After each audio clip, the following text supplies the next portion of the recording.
เอาแรงกว่านี้หน่อยเอานี่ทะเลาะกับเมียมาโดนเมียด่าเนี่ยนี่ละเมียด่าจะโดนแบบนี้นี่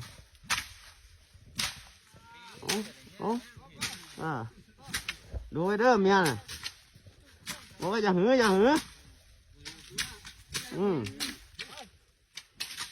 นั่นน่ะอันนี้เมียไม่ค่อยด่าเนี่ย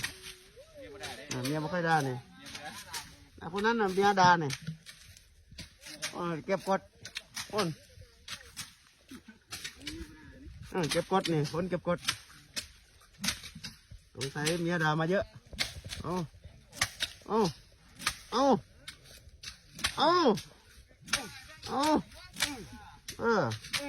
เดี๋ยวจะโดนบอกอย่างนี้